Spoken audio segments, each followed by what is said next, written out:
Okay, I had some questions about this last time, and people were wanting to know how they would know if they were once a full fae, they were once a full fairy.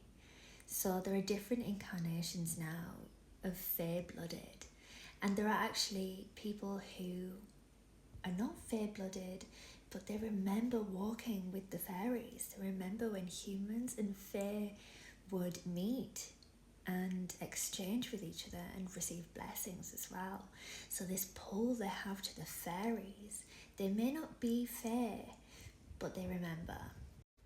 So we're going to talk about the ones that are specifically Fae-Souled.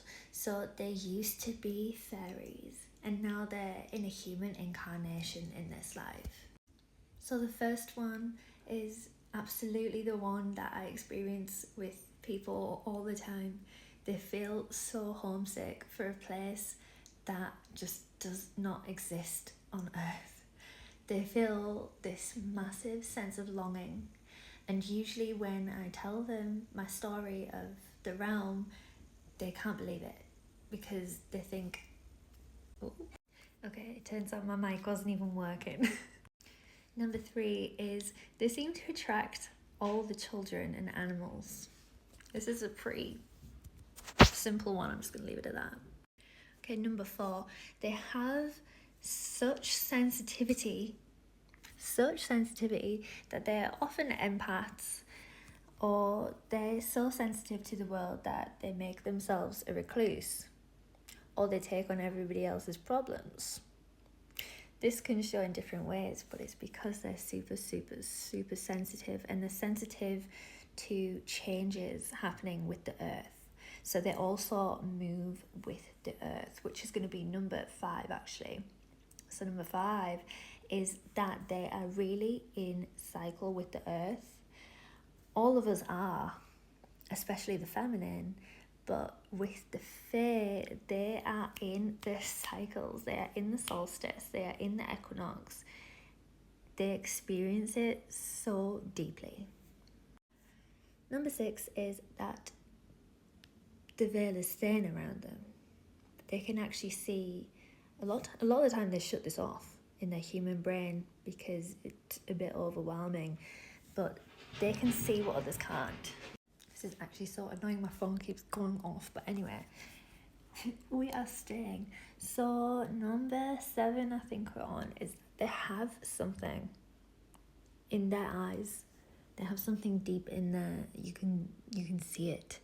You can see the mischief. We're not gentle by nature. We do have gentleness about us. We have grace about us, but we have wildness about us more than anything. And we have this mischievous yet ancient look, and there's no other way I can describe it. It's just something you see. Number 8 is they can't be domesticated. We're not fantasy beings like you've seen. We're not these little fairies like Tinkerbell. It's not that vibe. We're made of this pure energy woven into our being, and we're still that even if we're in a human incarnation.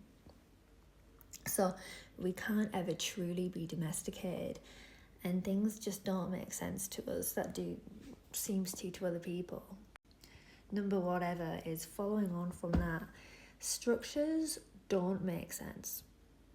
And authority, So if you struggled in school, yeah, I see ya. If you struggled with authority, but the juxtaposition to this is that sometimes we get stuck in what we think we have to do in society, even though it is killing us more than it is killing other people. Now, there's many more, but these are some key things to you may have a fae soul. You may have been a fairy in a previous incarnation.